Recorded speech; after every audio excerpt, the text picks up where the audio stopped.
Living in the world today, I feel like everywhere you turn, it's just someone giving you bad advice or people trying to charge you more than they should be, or making you feel like you're failing just because, you can't do something or afford something. Groceries are overpriced, college is overpriced, cars are overpriced, everything is just out of control these days. So today I want to talk about some stuff that upsets me a little bit financially speaking, because at this point, it's kind of impressive how easy it is to get, upset or aggravated financially with the world today. So the first thing I want to talk about is, when you go to college and you got to buy a textbook or a laptop when you get there, and the laptop's always incredibly overpriced. It's like a Chromebook, and it's like $1,000. It's usually even more than that. They'll sell you like a Lenovo laptop, and it's like $1,000 computer, and they charge you like $2,500 because in case it breaks, they got to fix it and that kind of stuff. And it's just absolutely ridiculous.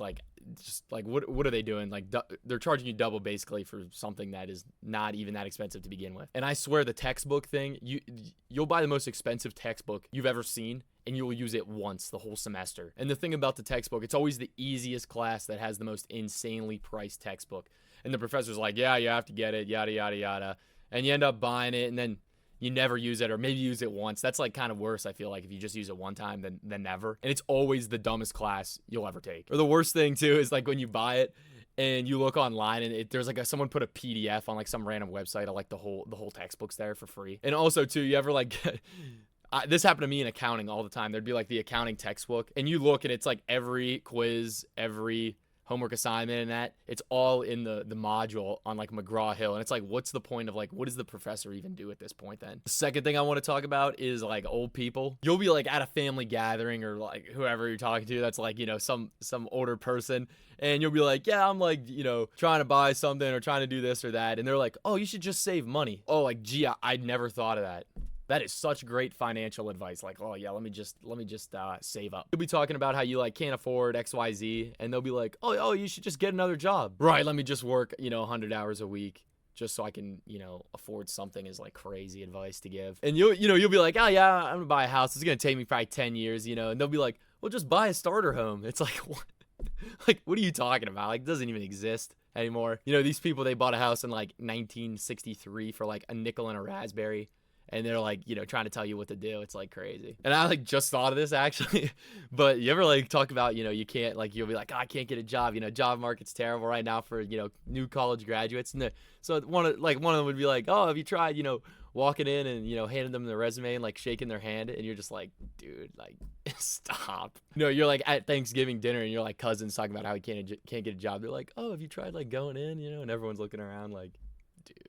Like, just hang it up. Next thing I want to talk about is how you need like basically an executive order from the president to like cancel your subscription. They make it so easy to sign up. You like fill out your name and like your credit card information. That's it, right? But you go to cancel. It's like you need to it's like the DMV. You have like the Declaration of Independence and like a DNA test in it. I gotta mail in my thumbprint to like cancel it. And there's always like a fee or something too, I swear. And or my barber requires like a week notice to like cancel my haircut. I'm like, dude, like, that's crazy. I've seen like gym memberships too. You like sign up online, but you have to like actually go there to like cancel it.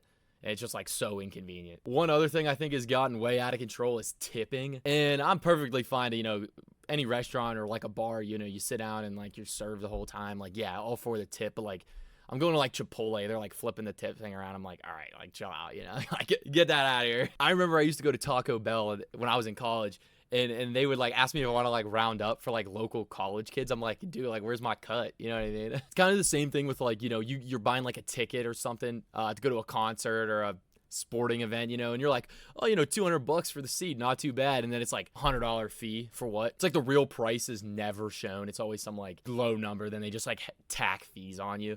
Same thing with like Airbnb and like stuff like that. You're like, what are we doing? And the last thing I want to talk about is the whole experience of trying to get a job. So the first step is applying, and it's always like the hardest thing ever. Like the website doesn't take, a Word doc. It's like only a PDF. You got to like sign in and like make a username and password to like log into their portal, and you're like never going to remember that. You ever see like, I think Workday does this, but like you'll like, they like ask for your resume, you like give it to them, and then it like makes you like retype out everything on your resume. It's like, dude, I just gave it to you. And they just like perpetually ask you questions that's like, it's like answered on your resume. It's like, oh, what state do you live in? It's like, dude, it's on my resume like the school. What school did you go to? It's like, bro, just look at the resume. Like, it's all there. But you gotta like fill it out like twice. And also like finding a job that you want to apply to. It's like, oh yeah, $40,000 a year. You need 15 years being a electrical engineer. It's like, all right, dude. Like, yeah, it's like 40 grand a year, 20 bucks an hour. It's like crazy. Maybe I should try walking in and shaking their hand and handing them my resume. But yeah, these are just some things that I find very frustrating in the world today, and I'm sure a lot of people do as well. If you like the video, leave a like. Let me know what you guys think. Thanks for watching.